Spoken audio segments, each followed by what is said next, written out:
Bismillah, walhamdulillah, wassalatu wassalamu ala rasulillah, wa ala alihi wa sahbihi wa man walahu amma ba'd. Donc on va lire quelques fatwas des paroles de Cheikh Al-Fawzan dans son livre Al-Ijabat al-Muhimma fil Mashakil al-Mulimma, et c'est la partie 19 aujourd'hui. On est toujours dans le chapitre des questions reliées au djihad selon Ahl Sunnati wal Jama'a, selon la croyance d'Ahl Sunnati wal Jama'a. Donc il y a une question qui a été posée. السؤال هل هناك من يقول إن ولاة الأمر والعلماء في هذه البلاد قد عطلوا الجهاد وهذا الأمر كفر بالله فما رأيكم في كلامه؟ الجواب: هذا كلام جاهل يدل على أنه ما عنده بصيرة ولا علم وأنه يكفر الناس، وهذا رأي الخوارج، وهم يدورون على رأي الخوارج والمعتزلة، نسأل الله العافية. ولكن ما نسيء الظن بهم، نقول هؤلاء جهال يجب عليهم أن يتعلموا قبل أن يتكلموا. أما إن كان عندهم علم ويقولون بهذا القول فهذا رأي الخوارج وأهل الضلال. Donc on a posé la question au Cheikh Al-Fawzan. Il dit, on lui a posé la question que les dirigeants et les ulama de ce pays, en voulant dire l'Arabie Saoudite, ont arrêté le djihad, ou ont annulé le djihad, et que ça c'est kufr, c'est une mécréance, le fait de rejeter la foi en Allah, de faire ce genre de choses. Quelle est votre opinion au sujet de sa parole, de celui qui dit ça? Le cheikh il répond, il dit ça c'est la parole d'un ignorant. Il y a beaucoup de gens aujourd'hui parmi les takfiris et les djihadis, ils disent les pays musulmans aujourd'hui ils ont aboli le djihad, donc ça c'est kufr. Donc tous les pays musulmans sont des pays de kufr aujourd'hui parce qu'ils n'ont pas fait le djihad. Et donc le cheikh il répond, il dit ça c'est la parole d'un ignorant, et ça prouve qu'il n'a aucune compréhension et aucune science et qu'il fait le takfir des gens. Et ça c'est la position des Khawarij, c'est l'opinion des Khawarij, la secte des Khawarij. Et eux, donc ces gens-là, ils tournent autour de l'opinion des Khawarij et des Mu'tazila. Nasarullah al-Afiyah. Le cheikh il dit, et on veut pas avoir une mauvaise pensée d'eux, donc on va dire que ce sont des ignorants et que c'est obligatoire pour eux d'apprendre avant de parler. Mais si ces gens ont de la connaissance et qu'ils disent ce genre de paroles, alors c'est l'opinion des Khawarij, donc ce sont des gens d'égarement. السؤال: المتأمل في حال المسلمين اليوم يرى بعض المسلمين يرى بعض المسلمين وتسلط بني جلدتهم عليهم وأنهم لا يملكون من الأسلحة المدمرة الذرية شيء، بل إنها عند عدوهم، وأن حالهم أشبه ما تكون بحال المسلمين بالعهد المكي، فهل يسقط عنهم الجهاد في مثل هذه الظروف ويشتغلون بالدعوة والتربية والإصلاح فقط ويعدون العدة وعند الحصول على قوة قريبة مثل قوة الكفار ووجود القيادة الصالحة يبدأ التفكير بالجهاد؟ Donc il y a quelqu'un qui a posé la question au Cheikh Al-Fawzan.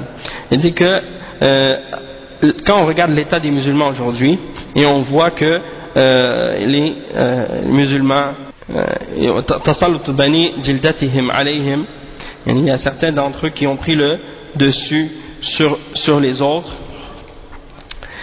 et qu'ils ne possèdent pas par exemple des armes nucléaires ou des choses comme ça, et que ces armes là sont chez leurs ennemis, et que leur état actuellement ressemble beaucoup à l'état des musulmans du premier siècle de l'islam, ou au début de l'islam à l'époque de la Mecque.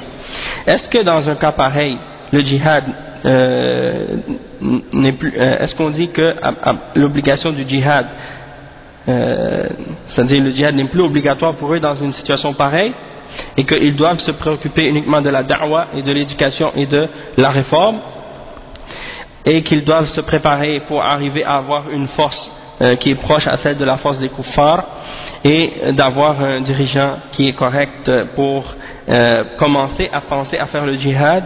Donc le Cheikh Al-Fawzan il répond, il dit Al-Jawab Na'am, Allahu Jalla wa Ala yaqul fattaqullaha mastata'tum, والنبي صلى الله عليه وسلم يقول إذا أمرتكم بشيء فأتوا منه ما استطعتم فإذا كان المسلمون لا يستطيعون قتال عدوهم فإنهم لا يقاتلونه إلا إذا حاصرهم فإنهم يقاتلونه قتال دفاع أما قتال الطلب والغزو فهذا لا يكون إلا إذا توفرت مقوماته ولا يجوز للمسلمين أن يبقوا على حالهم على ضعفهم بل يجب عليهم الإعداد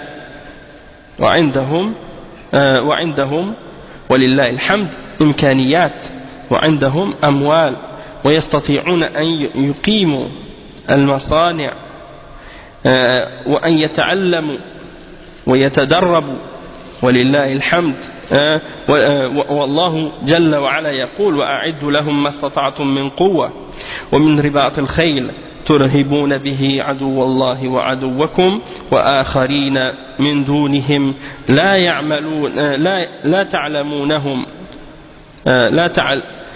لا تعلمونهم الله يعلمهم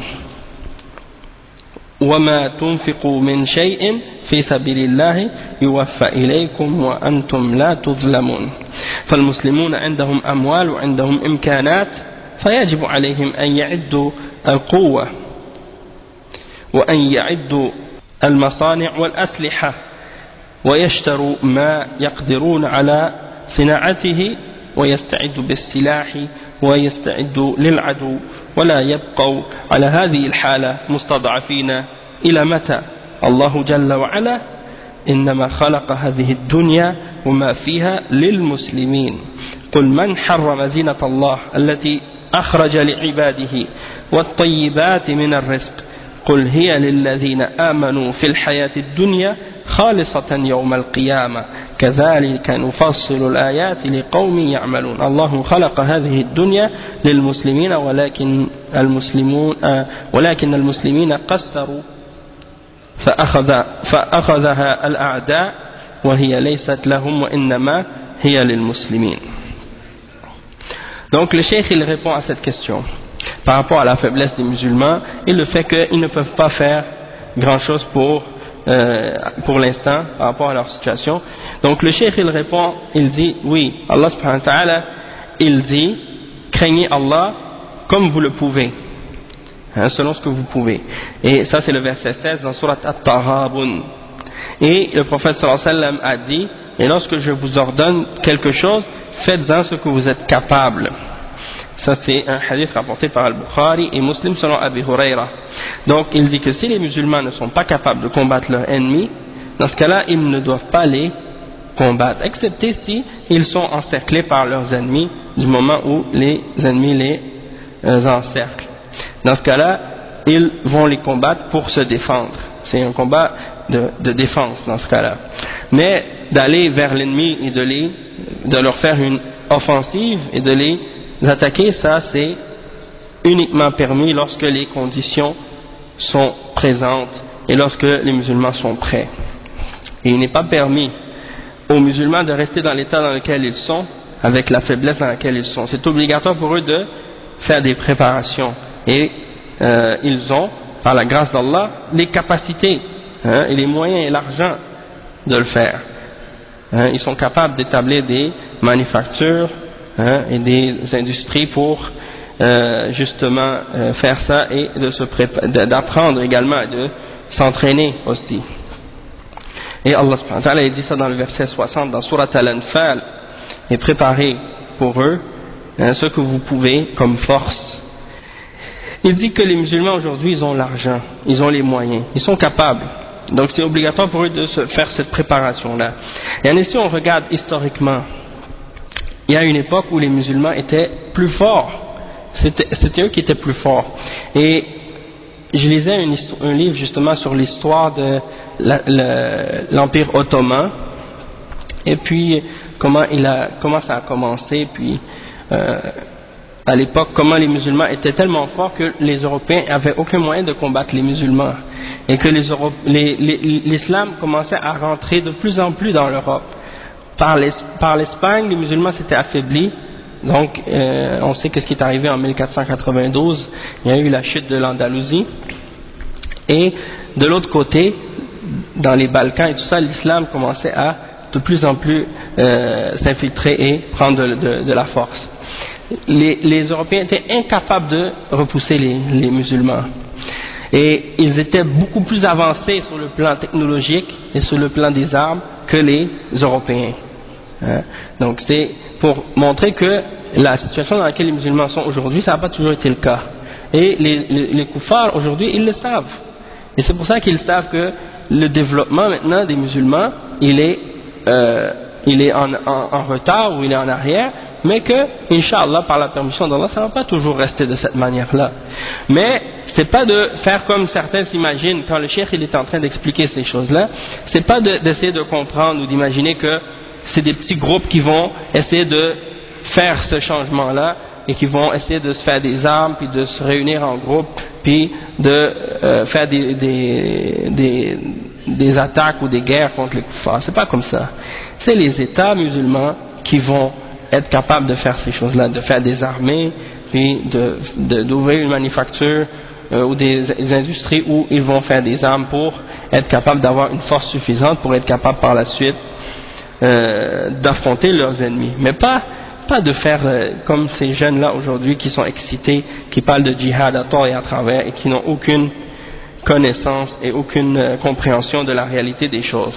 Donc, le cheikh, qu'est-ce qu'il fait ici? Il est en train d'expliquer l'obligation que les musulmans ont de se préparer et de faire ces choses-là. Ça, c'est une obligation pour qui? Pour les dirigeants dans les pays musulmans. S'ils sont capables de le faire, ça c'est ce qui est obligatoire pour eux de faire. S'ils ne sont pas capables de le faire, ils sont excusés de ne pas pouvoir le faire. Parce que l'obligation, c'est uniquement lorsqu'ils sont capables. Et Allah, le cheikh, il a mentionné le verset au début, Fattaqullaha mastata'tum. Craignez Allah comme vous êtes capable de le faire, le plus que vous êtes capable de le faire. Donc, s'ils ne sont pas capables de le faire, ils sont excusés de ça, jusqu'à ce que Allah subhanahu wa ta'ala leur donne la capacité de le faire. Mais, en attendant, ils doivent faire les moyens nécessaires pour le faire. Ok, donc qu'est-ce qu'il dit le verset? Il dit préparez pour lutter contre eux tout ce que vous pouvez comme force, comme cavalerie équipée, afin d'effrayer l'ennemi d'Allah et le vôtre. Et d'autres encore que vous ne connaissez pas en dehors de ceux-ci, mais qu'Allah connaît. Donc ça c'est le verset que le cheikh a mentionné. Et alhamdulillah, vous voyez que l'islam c'est une religion complète. Et il n'a pas seulement parlé des affaires qui ont rapport avec les choses spirituelles, mais aussi de tout ce qui a rapport avec les réalités de la vie qu'on a besoin de connaître. Donc, qu'est-ce qui a rapport avec la politique internationale, et qu'est-ce qui a rapport avec la paix, et qu'est-ce qui a rapport avec la guerre. Les koufars parmi les chrétiens, les chrétiens qui prétendent toujours, jour et nuit, qu'ils appellent à la paix et à l'amour, qu'est-ce qu'ils font quand ils rentrent en guerre? Toute leur histoire en Europe et en Amérique, c'est rempli de guerres. Juste à parler des 2 guerres mondiales ou des guerres qui sont arrivées avant ça, entre des peuples qui sont eux-mêmes chrétiens. Comment ils expliquent ça? Parce qu'ils ont des livres, des règles et des lois qu'ils font eux-mêmes pour gérer les questions de paix et de guerre. Nous, on a ces choses-là qui font partie de notre religion et qui nous enseignent ces choses-là. Quand les koufars, parmi les chrétiens en particulier, parce que les juifs, ils ont les règles de la guerre dans l'Ancien Testament.